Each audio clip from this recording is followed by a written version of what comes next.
My dad said, "We can't add more people to the trip," then booked a vacation without my kids. When I took them to Dubai instead. He called furious. How could you exclude us?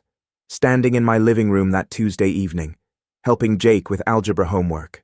I had no idea the next 60 seconds would change everything. My phone buzzed on the coffee table with a notification from our family group chat, and when I read Dad's message, my chest tightened. Finalized New Year Bahamas resort booking. Confirmed 8 people total. Me, Linda, Brian, Kelly, Tyler, and Sophie. Resorts group package maxes at 8. Can't add more without losing the group rate. Flying out December 30th. Back January 3rd. Can't wait. I counted on my fingers. My parents. 2. Brian's family. 4 more. That's 6. Plus his 2 kids. Tyler and Sophie. Makes 8 total. My family of 4 wasn't mentioned at all. 8 plus 4 equals 12. But they'd stopped at 8. Sarah walked over from the kitchen, saw my face, and I handed her the phone without speaking. I watched her expression change as she read it. The same progression I'd experienced. Emma ran in from the kitchen, flour on her nose. "Daddy, the cookies are almost ready." She stopped when she saw our faces. "What's wrong?" "Nothing. Sweetheart, I lied." But Jake had already seen the screen. "Is that about Grandpa's trip?" he asked carefully. Emma's eyes lit up. "Are we going to the beach with Grandpa?" The question hung in the air like smoke. How do you tell your 7-year-old she wasn't invited to a family vacation? Grandpa's trip is for Uncle Brian's family this time, I said slowly. Emma's face fell. "Why can't we go?"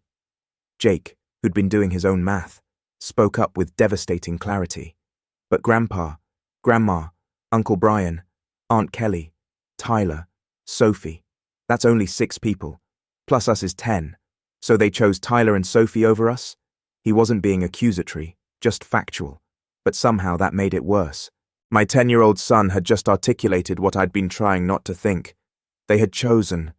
After the kids went to bed, I sat alone in my office and opened our family group chat history, scrolling back to October. I needed to understand when this decision had been made and how we'd been so thoroughly excluded from the planning. October 15th. Brian's message. "Mum, Dad, been thinking about New Year. Kids have been through a lot with the career transition. Would love to do something special. Found a Bahamas resort deal. About $4,500 per person. But that's more than we can swing right now." The ask was implicit but clear. October 18th. Dad had responded. "Brian, your mum and I want to help make this happen. Consider it an early Christmas gift for Tyler and Sophie. 4,500 times 4 people. $18,000 my parents were spending on Brian's family." October 22nd. Mum's message. "Just talked to the resort. They have a group package for 6 to 8 people. Why don't your dad and I come too? Make it a real family trip." And that's where someone should have said my name. Should have asked if we wanted to come. Should have looked at 10-person packages instead of 8. But nobody had mentioned us. The conversation had just continued without us, like we didn't exist. I kept scrolling through weeks of planning messages I'd never seen, watching my family get excited about a trip I'd only just learned about. Nobody ever asked if we had plans. We simply didn't exist in this narrative. But something else was bothering me. Brian's career transition excuse. I opened LinkedIn and found his profile, started scrolling through recent posts. December 10th. Photo at a hotel ballroom networking event. Building relationships and growing the business. December 3rd. Expensive steak dinner. Closed a promising partnership today. November 28th. Sports bar premium seating. Work hard. Play hard. Go Pats. I switched to Instagram. His Corvette on December 14th. Sunday drive therapy. Harbor cruise. December 7th. Ended the week right. Career transition, tough times, can't afford a vacation. Yet somehow Brian could afford networking events, steak dinners, premium sports seating, maintaining a Corvette, and weekend harbor cruises. The math only worked if you added one variable. Our parents were funding everything. I opened the Excel file I'd been keeping for a year.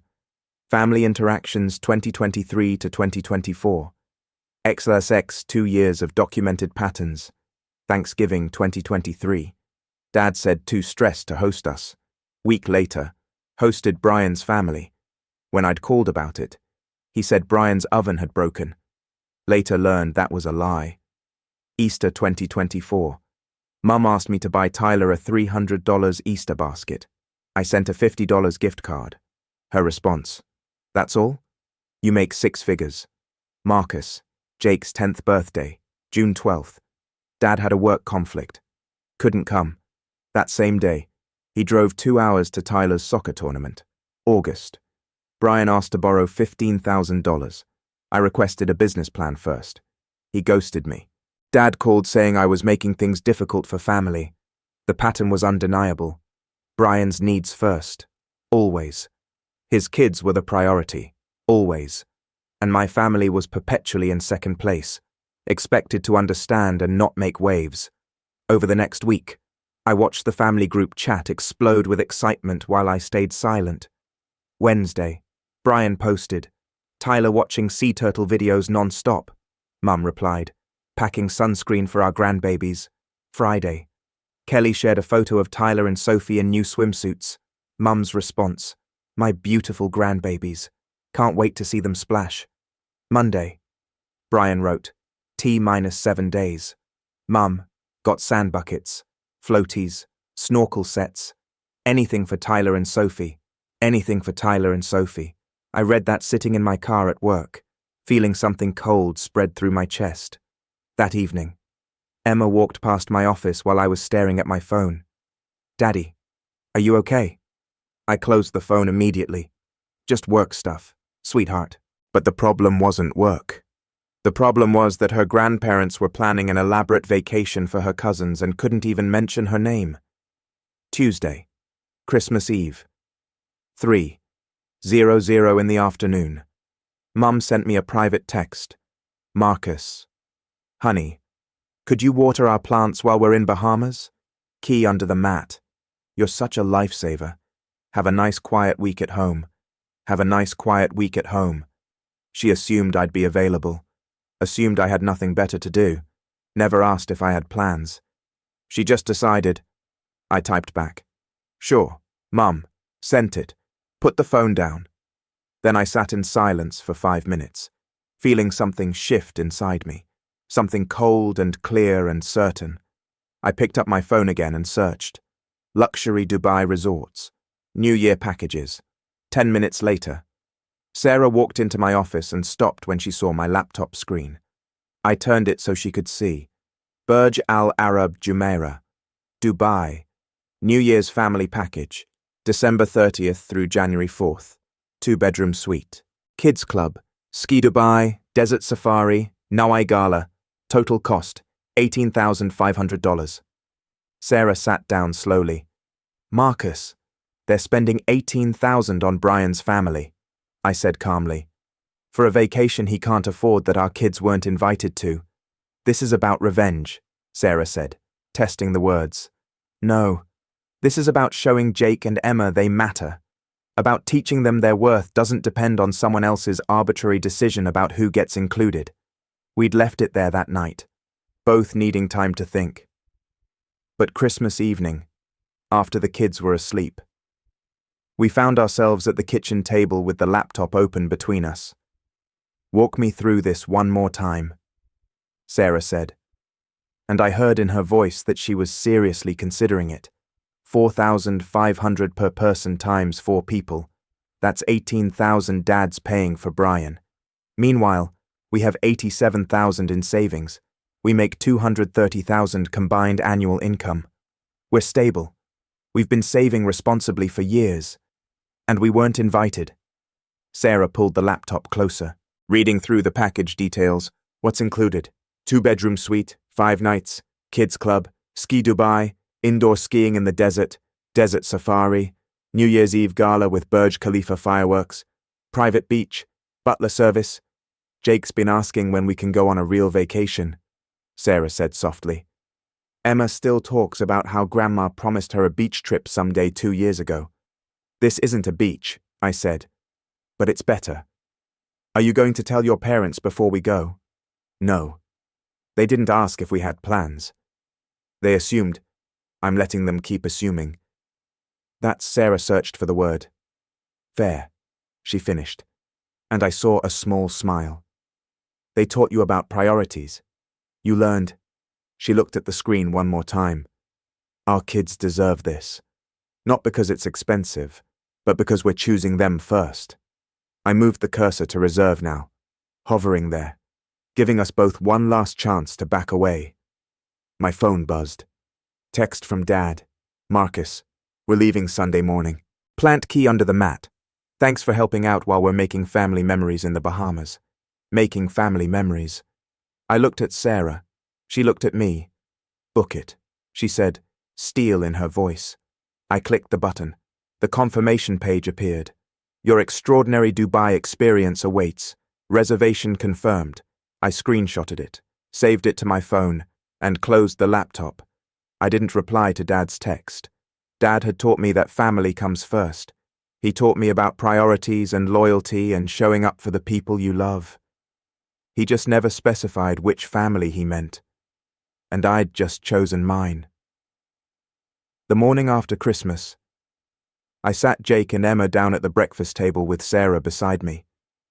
And I watched their faces change from curious to stunned to absolutely ecstatic in the span of about 90 seconds. We had a surprise. I told them. A trip for New Year. And when I said the word Dubai, Jake's face went blank with confusion because he had no idea where that was or why it mattered. Sarah pulled up photos on her phone. And that's when everything shifted. The Burj Khalifa appeared on the screen. This impossible needle of glass and steel rising into the sky. And Jake's eyes went wide. That's the tallest building in the world, Sarah explained. We're going there. Then she swiped to the next photo, an indoor ski slope with actual snow and penguins. And both kids erupted simultaneously with a single word that came out like a shout. Penguins. The explanation tumbled out quickly after that. 14-hour flight, Middle East, desert city with indoor skiing and beaches and the tallest building humanity had ever constructed. Jake kept asking questions faster than we could answer them, and Emma was already planning what stuffed animals she'd bring. But then Emma stopped mid-sentence and asked the question I'd been dreading. Can we tell Grandpa and Grandma? I exchanged a quick glance with Sarah before answering, Not yet, sweetheart. This is our family's special surprise. Just for us. Why not? Emma pressed. Because 7-year-olds don't understand adult complications, don't grasp the politics of silence and exclusion and calculated responses. Because this is something we're doing together. Just the 4 of us, Sarah said gently.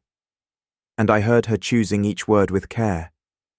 Jake, who'd been quiet during this exchange, spoke up with a question that showed he understood more than Emma did. So we get our own trip, like our own family vacation? Yes, I confirmed. And I watched something settle in his face, some understanding that this wasn't just a vacation. This was a statement, though he probably couldn't articulate exactly what kind of statement it was. The next day we went shopping, and I found myself in kids' clothing stores and outdoor gear shops in a way I hadn't in years, because usually we were careful with money. Usually we compared prices and waited for sales and made practical choices. But that afternoon, when Emma held up a sundress and asked if she could get it, Sarah told her to get 2, and Emma's face lit up like we'd just given her the world. At checkout, the total came to $287 for clothes we'd wear for 1 week. And I handed over my credit card without even looking at the receipt, without doing the mental math I usually did about cost per wear, or whether we could find it cheaper online. The sales clerk had asked if we were planning somewhere warm, and when I said Dubai, her face had shown that specific kind of impressed surprise that made me realize we were doing something unusual, something worth being impressed by. Jake had immediately jumped in with enthusiasm. We're going skiing with penguins. The clerk had laughed and said something about Ski Dubai being incredible, and in that moment, watching my son's excitement about telling a stranger our plans, I felt certain we'd made the right choice. On the drive home, Emma declared it the best surprise ever, and Jake asked one more time if he could tell Grandma, a question I deflected by saying he could tell her after we got there, which seemed to satisfy him, even as I knew the real answer was more complicated than that. While we were shopping and planning and packing, the family group chat was exploding with messages I read but never responded to. Saturday morning started early with Mum's message about one more sleep, followed immediately by Brian saying Tyler hadn't slept at all from excitement. The messages came in waves throughout the day, each one a small reminder of the vacation I wasn't invited to, the family memories being planned without us. By afternoon, Brian had posted a photo of their suitcases and beach toys, all packed and ready, and Mum had commented about how spoiled Tyler and Sophie were, though she'd said it with obvious pride rather than criticism. Dad had chimed in with that classic grandparent line about spoiling being what grandparents are for, and I'd read it sitting in my living room while my own kids played upstairs, wondering if he'd ever felt that way about Jake and Emma. Evening brought more of the same. Kelly announced the kids had finally fallen asleep after being too excited to rest. Mum said she might not sleep either. Brian thanked our parents again, said it meant everything, and nobody in that entire thread of 19 messages mentioned my name or my family or acknowledged our absence in any way. Sarah had found me staring at my phone that evening and asked if I was okay. And I'd said yes. And when she'd asked if I was sure about what we were doing, I'd said completely, and I'd meant it. Every message in that group chat, every excited update about Tyler and Sophie, every grandbaby's comment that excluded my children, it all reinforced that we were making the right choice. That night, at 10:00 when I should have been sleeping before our early morning departure, Mum sent me a private text with plant watering instructions. She'd left them on the kitchen counter. She said, and I should stop by twice while they were gone. And she ended the message by telling me to have a nice, quiet week at home, like it was already decided, like she'd looked into the future and seen me sitting in my house with nothing better to do than take care of her orchids. I typed back 7 words. Have a great trip. Mum. I didn't correct her assumption. I didn't mention Dubai or flights or hotels shaped like sails. I just sent those 7 words and put my phone down and felt something settle in my chest. Cold and certain and absolutely calm. 24 hours later, we were gone. The alarm went off at 4:30 Sunday morning, and the house was still dark when I started loading suitcases into the SUV. Jake and Emma were sleepy, but too excited to complain. Bundled into the back seat with travel pillows and blankets, and Sarah drove while I sat in the passenger seat watching Boston wake up around us, knowing that by the time the sun fully rose, we'd be in the air. Logan International at 5:30 in the morning had that strange quiet energy of people going places, everyone moving with purpose through the terminal. The Emirates check-in counter processed our passports efficiently, and when the agent saw our destination, she'd smiled that professional smile that somehow seemed genuine. Dubai for New Year. You're going to love it. Business class is confirmed. Gate C42. The boarding passes she handed us had gold Emirates logos, and the kids each received amenity kits that they immediately opened, finding sleep masks and socks and coloring books and little toiletries that made them feel like adults getting special treatment. By 6:45, we were in the Emirates Premium Lounge, Jake and Emma at the play area, while Sarah read a magazine and I stood by the windows watching the massive A380 aircraft being prepared for our flight. That's when I took the photo. Jake and Emma silhouetted against the window with the plane's distinctive tail visible behind them, and sunrise painting the sky in shades of pink and gold. I'd written the caption carefully. Starting a new adventure. Teaching my kids that family creates its own traditions. Hashtags for family first and Dubai. I'd hovered over the post button for a moment, giving myself one last chance to back out. And Sarah had walked up behind me and asked if I was really doing this. They posted 19 updates about beach trips. I'd said 19 messages about how excited they were, how special it would be, how much the grandbabies would love it. This is just one post, just one photo of my kids. I'd hit post, made sure the privacy was set to public, and then immediately switched my phone to airplane mode. Sarah had asked if I was going to watch the reactions come in, and I'd told her not for 14 hours because whatever was happening in the family group chat, whatever messages were being sent and panic was setting in, I didn't need to see it until we were already in Dubai, until the decision was irrevocable and complete. The flight itself was everything the website had promised and more. Business class pods that turned into flatbeds, flight attendants who gave the kids pajamas and slippers and stuffed camels to keep. Emma had asked with genuine disbelief if she got to keep the camel, like this might be some kind of trick. And when the attendant confirmed it was hers, Emma had held it like treasure. Jake had discovered his seat converted to a bed and declared it the best plane ever. After takeoff came meal service with ice cream sundaes for the kids, and when they learned the entertainment system had over 1,000 movies, their excitement had reached a new pitch that made other passengers smile at their enthusiasm. Mid-flight, with Jake and Emma asleep in their lie-flat seats and Sarah dozing beside me, I found myself unable to rest. My mind kept playing out what was probably happening in Nassau right now. My family landing, checking into their resort, someone seeing my Instagram post, the realization spreading that I wasn't home watering plants, that I'd taken my own family on vacation without telling anyone. I turned off airplane mode. The phone connected to Wi-Fi and for a moment nothing happened. Then the notifications started, a cascade of them, 62 text messages and 29 missed calls and Instagram going absolutely wild with comments and reactions. I scrolled through the texts chronologically, watching the panic unfold in real time. Mum at 9:15. Marcus, where are you going? Casual, curious, maybe thinking I'd posted an old photo or was talking about future plans. Mum at 9:30, all caps. Marcus, answer your phone. Less casual now, worry creeping in. Dad at 9:45, direct and angry. Call me immediately. Brian at 10:00, profanity included. Are you damn serious right now?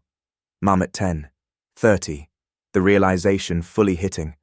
You're supposed to be watching our house. Dad at 11:15. We need to talk now. Brian at noon, making it about himself. Way to ruin our family vacation. There were more, dozens more, variations on the theme of shock and anger and betrayal, and I read through all of them with that same cold calm I'd been feeling since Christmas night. Sarah had woken up, seen me reading, and asked how bad it was, about what I expected. I told her, which was true. I'd known this would cause an explosion. That had been part of the point. Are you going to respond? Not until we land, I'd said, and I'd switched the phone back to airplane mode and put it away, because whatever they were feeling right now, whatever panic or anger or hurt was spreading through their Bahamas vacation, they'd have to sit with it for another 6 hours until we touched down in Dubai. I looked over at Jake and Emma, both sleeping peacefully with their stuffed camels tucked under their arms, their faces relaxed and happy, and I felt that cold certainty again. They didn't know about the text messages or the family drama or the statement their parents were making. They just knew they were going somewhere special, somewhere they'd been chosen for, somewhere that made them feel valued and important and first, somewhere over the Atlantic Ocean, 35,000 feet up and 7 hours from our destination. My family back in the Bahamas was discovering I wasn't home, wasn't available, wasn't sitting quietly waiting for them to return. They were learning that exclusion has consequences, that silence can be an answer, that when you don't invite someone to your table, they might just build their own. And I was teaching my kids a lesson my dad had never intended. One about priorities and choices and what it means when you decide who matters most. When you're not invited to the table, you don't beg for a chair. You build your own table. You create your own traditions. You choose your own family, even when that family is the one you already have, the one that's been waiting all along to be chosen first. The plane descended through darkness toward Dubai, and I watched Jake and Emma pressed against their windows as the city revealed itself below us like some kind of circuit board come to life. The skyline sprawled in every direction, highways lit like glowing arteries, and then the Burj Khalifa appeared, this impossible spike of light rising from the desert, LED displays cascading down its sides in patterns that shifted and changed. Emma's face was pure wonder when she turned to me and said it looked like a spaceship city, and I realized she wasn't wrong. Immigration processed our passports efficiently, stamps landing on fresh pages, and when we emerged into the arrivals hall, a driver in a crisp white shirt held a sign with our name and the hotel logo.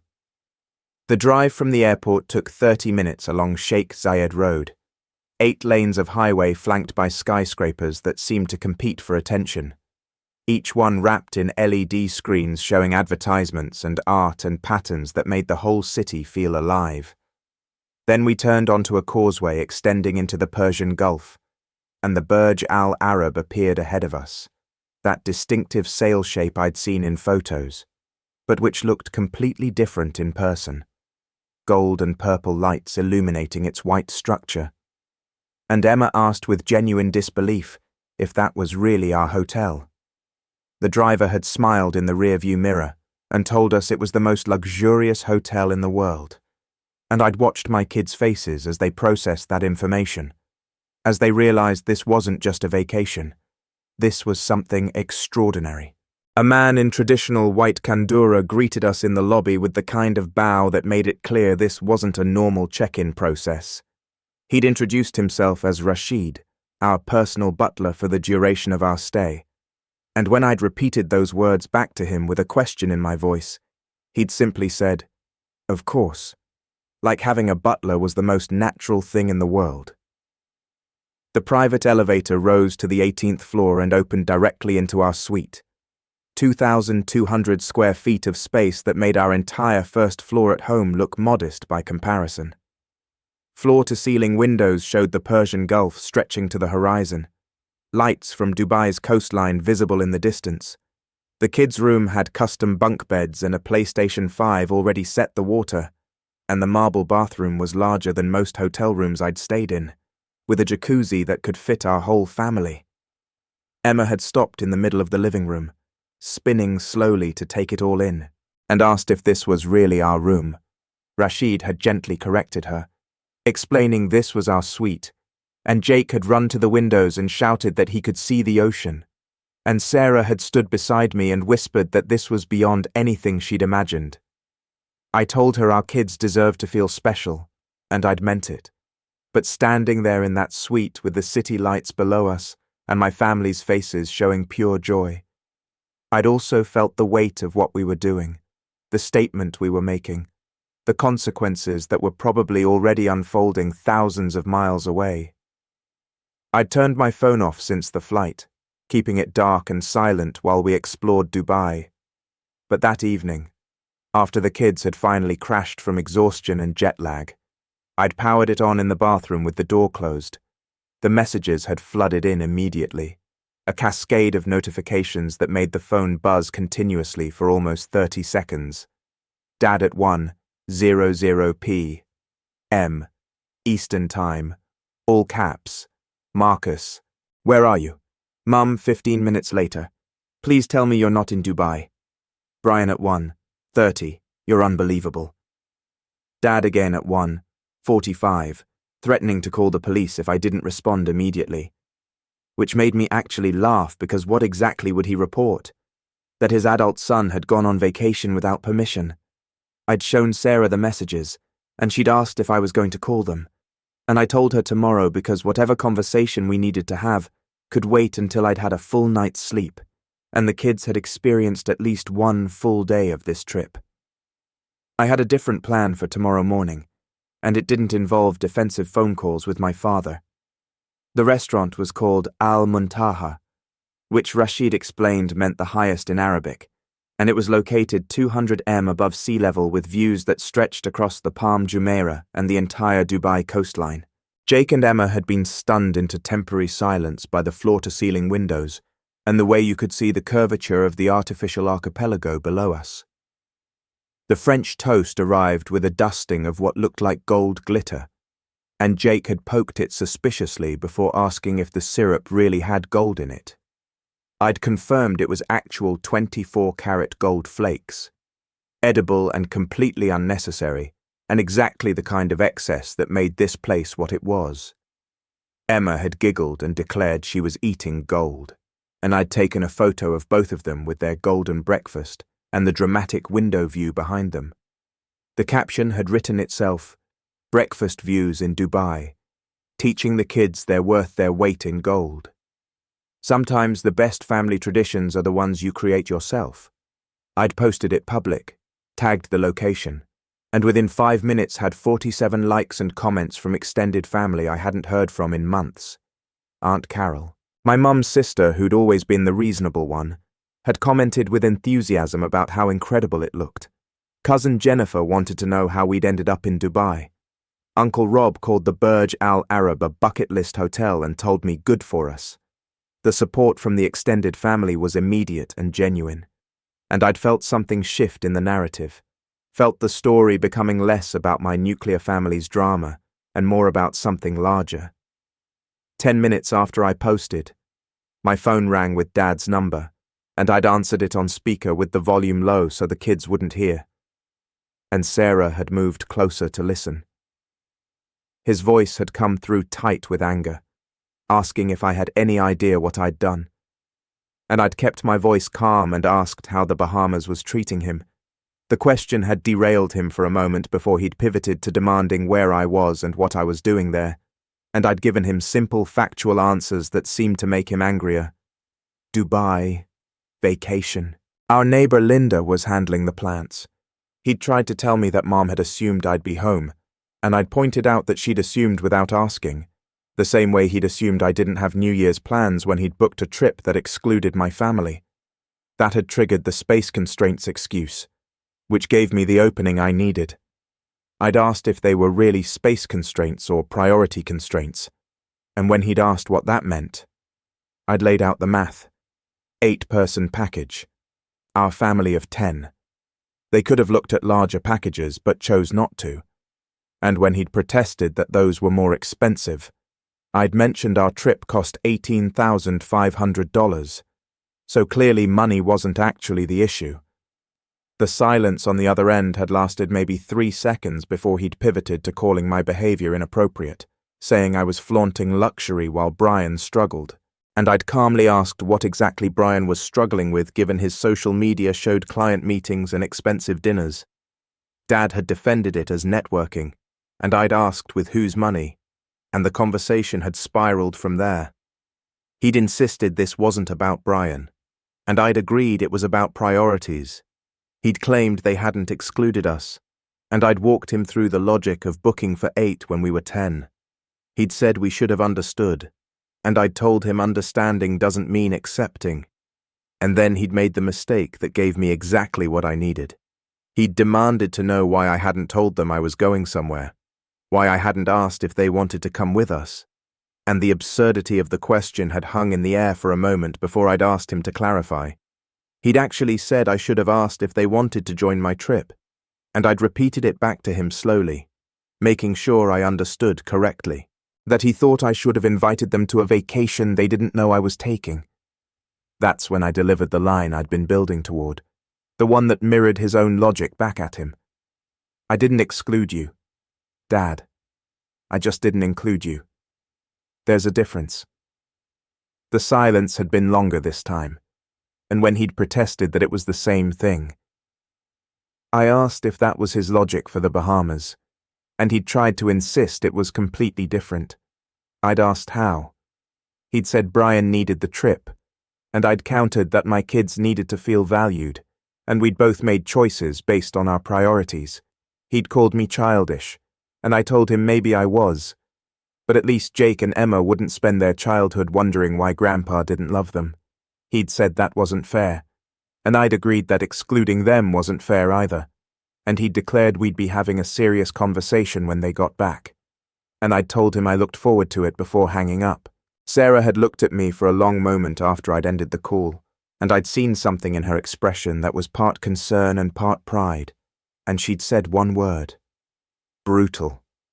I told her it was necessary, and she hadn't disagreed.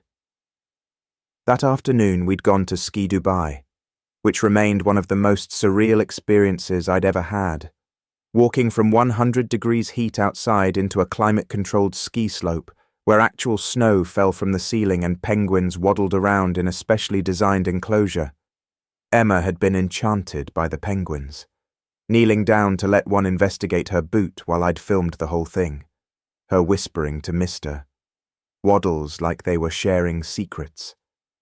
Jake had taken to skiing with unexpected natural ability, making it down the bunny slope without falling, while the instructor praised his balance, and I'd taken a photo of him at the bottom with his arms raised in victory and posted it with a caption about moments you can't put a price on, then added in parentheses that we had anyway, which made Sarah laugh when she read it.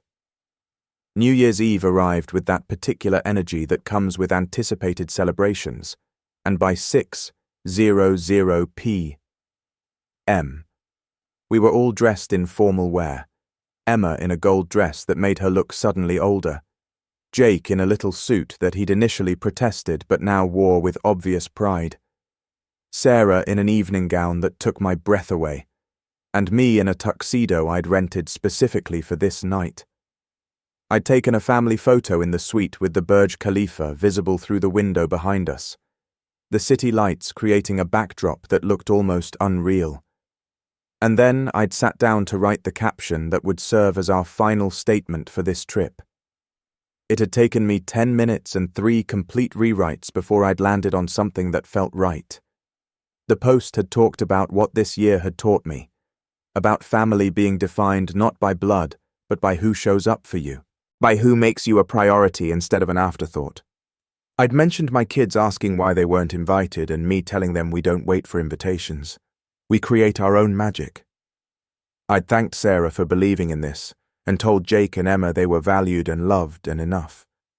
And I'd ended with a line for everyone watching about worth not being determined by someone else's exclusion.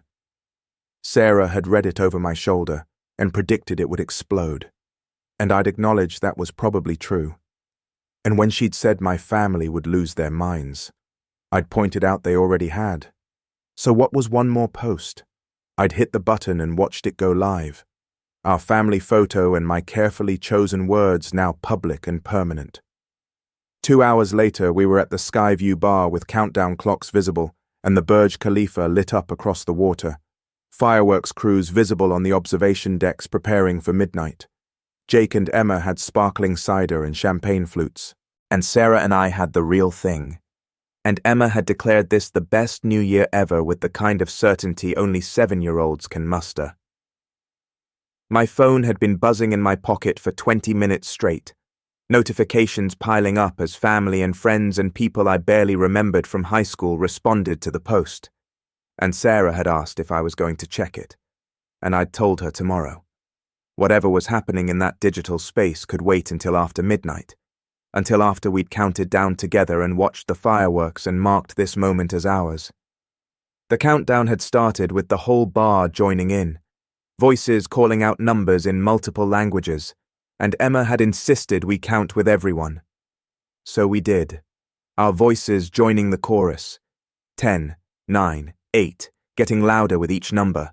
7, 6, 5, Emma's voice rising above the crowd. 4, 3, 2, Marcus looking at his family, all of them smiling and happy and valued, exactly what he'd hoped for. 1. Happy New Year burst from hundreds of throats simultaneously, and the fireworks began, gold and silver explosions cascading down the Burj Khalifa in patterns that seemed choreographed to the music playing through the speakers. My phone continued vibrating in my pocket with messages I wouldn't read until tomorrow. Reactions I didn't need to see right now. Family drama that could wait while I stood with my actual family and watched the sky light up over Dubai. Dad had taught me that family means sacrifice, and he'd been right about that. I realized. He'd just never specified what you should be willing to sacrifice, or who you should be willing to sacrifice it for. I'd chosen to sacrifice his approval, his comfort, his assumptions about my availability and compliance. I'd traded his peace of mind for my kids' happiness, his family vacation harmony for my children's sense of being valued and chosen and loved first. Fair trade.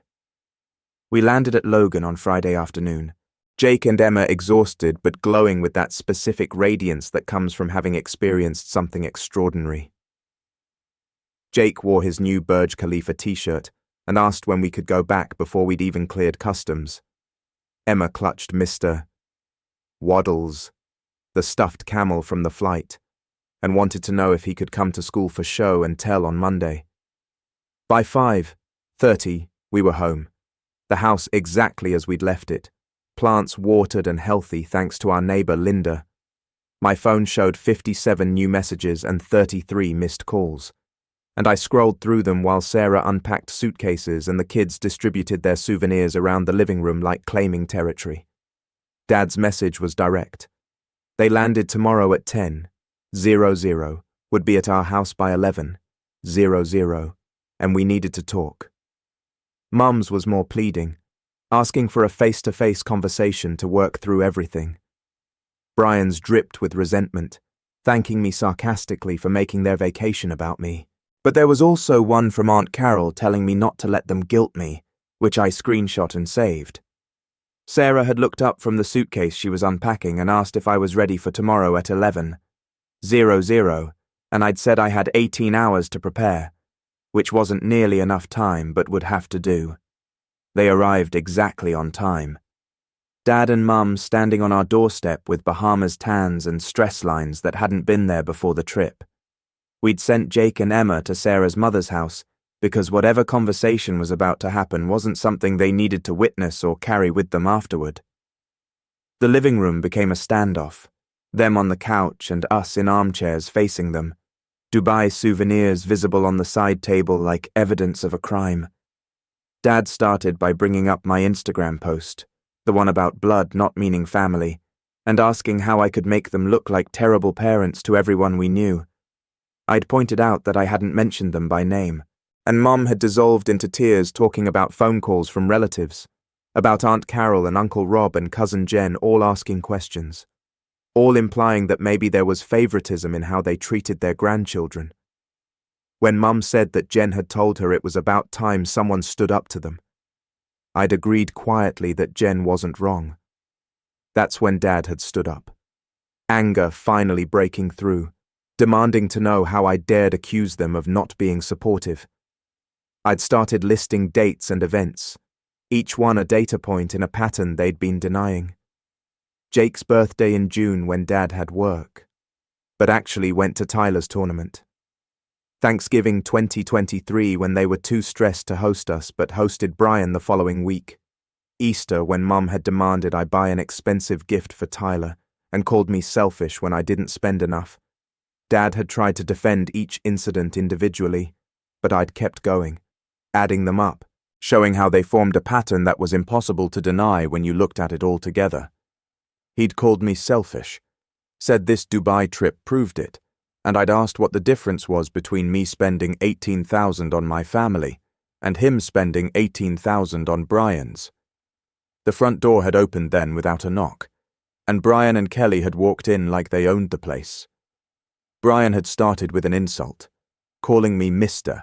Big Shot, and I'd calmly pointed out that I hadn't known they were invited to this conversation. Dad had said we were handling it as family, which apparently now included Brian and Kelly, but had excluded my kids from the Bahamas trip. Brian had attacked the money issue, incredulous that I'd spent so much to make a point, and I'd turned it back on him by asking about the disconnect between his claims of financial struggle and his social media posts showing expensive networking events and harbor cruises, when he'd tried to explain it as business networking. I'd asked him to name a single client. He'd stammered about confidentiality, but we both knew he had no clients, no business, just parents who kept funding a lifestyle he couldn't afford. Kelly had accused me of investigating them, And I'd clarified that I'd simply looked at public posts they'd chosen to share with the world. Mum had tried to redirect by saying this wasn't about money, and I disagreed, saying it had always been about money, about resources, about who got priority and who got leftovers. I'd pulled out printed copies of the timeline I'd been keeping, 2 years of documented interactions, and I'd started reading through the pattern. Each incident on its own could be explained away, but taken together, they showed unmistakable favoritism. Brian's needs always came first. His children were always the priority, and mine were treated like backups, like secondary grandchildren who only mattered when the primary ones weren't available. Mum had been crying through most of this, insisting it wasn't true. But then I'd said the thing that made her sob outright. Emma had asked me why Grandma didn't love her as much as Tyler and Sophie. She'd asked at 7 years old in that direct way children have before they learn to hide their hurt, and I still didn't have a good answer for her. Dad had tried to regain control by demanding an apology, saying I'd embarrassed the family with my Instagram posts and needed to delete them and make this right. I'd refused, saying I wouldn't apologize for showing my kids they mattered, for teaching them their worth wasn't dependent on someone else's approval. Brian had accused me of tearing the family apart, which had made me laugh. I'd asked where he'd been for Jake's school play, for Emma's dance recital, for any of the moments that mattered to my kids. I'd brought up Christmas when Mum had sent Tyler $200 in gifts and Emma a $20 gift card, and Mum had said she didn't remember that, proving my point that she didn't pay attention to my children at all. Dad had delivered an ultimatum then, telling me to delete the post and apologize, or I wouldn't be part of the family anymore. The words had hung in the air for a moment, and I'd been about to respond when Sarah had stood up, her voice clear and firm. She'd told them that if that was the choice, we'd choose not being part of this family. She'd talked about how Jake and Emma had the best week of their lives in Dubai, how they'd felt valued and important, how Emma had said she wished every day could be like that, not because of the luxury, but because she'd felt like she mattered. Sarah had said that if they couldn't see how their behavior had consequences, we didn't need this kind of family in our lives. I'd stood then, too, and I'd told Dad that he'd been right about family coming first.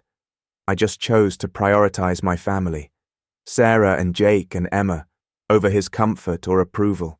I'd said he'd taught me that priorities matter, and I was prioritizing my children's emotional health.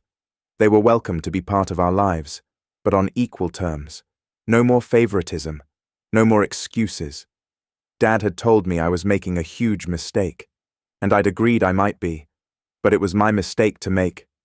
I'd opened the front door, making it clear the conversation was over, and when Mum had tried to plead with me, I told her gently that I loved her, but I loved my kids more, and I wouldn't let them grow up thinking they were second-class grandchildren. They'd left slowly, Mum crying, Dad silent with anger, Brian glaring at me like I'd personally wronged him. When the door closed behind them, Sarah had asked if I was okay, and I'd realized with some surprise that I felt lighter somehow, like I'd been carrying weight I didn't realize was there until I'd set it down. 3 months passed before things started to shift. Dad and I didn't speak for 6 weeks, a silence that felt both necessary and painful. Then Mum had called saying she'd been thinking about Emma's question, about why the trips and attention weren't equal, and she'd admitted she didn't have a good answer that justified the imbalance. Week 8, Dad had called with something that wasn't quite an apology, but was close enough for him. He'd said maybe they should have handled things differently, which was his way of admitting fault without using the words. I'm sorry. I'd accepted it because I knew that was as close as he'd get. Brian maintained radio silence, but through Aunt Carol, I'd heard he'd finally gotten a job, entry-level marketing at $45,000 a year, and Dad had cut off the monthly payments that had been supporting his family. Apparently, tough love worked in both directions when properly applied. Week 12, Mum had asked if she could take Jake and Emma to the zoo, just them, without Tyler or Sophie, without making it a group grandchildren event, I'd said yes, and she'd spent the whole day with them individually. And Emma had come home glowing, saying Grandma had told her she was special. Small steps, but steps in the right direction. Sarah and I had booked Tokyo for spring break, just our family. Another international trip that we'd invite my parents to, and they'd declined, saying they needed time to think about things. That was fine. We didn't need their participation to create memories with our kids. Sitting at my laptop one April evening with Jake and Emma looking over my shoulder, I was creating a photo album from the Dubai trip, selecting the best images and organizing them into a story about choosing your family and creating your own traditions. Jake had asked if we could really go back next year, and I told him absolutely that we were making it a tradition. Emma had asked if Grandma and Grandpa could come, and I'd paused before answering honestly. Maybe. I'd said, if they could remember that she and Jake were just as important as their cousins. Emma had asked what would happen if they didn't remember, and I told her that we'd have an amazing trip anyway, that our happiness didn't depend on anyone else's approval or participation. She'd nodded, satisfied with that answer in the way that showed she was learning the lesson I'd been trying to teach. That worth comes from within, from the people who choose you and prioritize you, not from chasing validation from people who've already shown you where their priorities lie. I'd saved the album with the file name Our Family Traditions, PDF, the word R in all caps for emphasis, because Dad had wanted to teach me about family obligations, and he'd succeeded, just not in the way he'd intended. I'd learned that sometimes loving your kids means setting boundaries with everyone else, including your own parents. I'd learned that financial stability isn't a reason to accept emotional poverty, that you can afford to both save responsibly and spend on experiences that matter. And I'd learned that the best revenge isn't cruelty or retaliation, or making people hurt the way they hurt you. The best revenge is living well, choosing joy, prioritizing the people who matter, and yes, posting about it publicly so that everyone can see what happens when you decide your children's happiness matters more than keeping peace with people who've shown you repeatedly that you're not their priority. We were going back to Dubai next New Year. This time, it was tradition.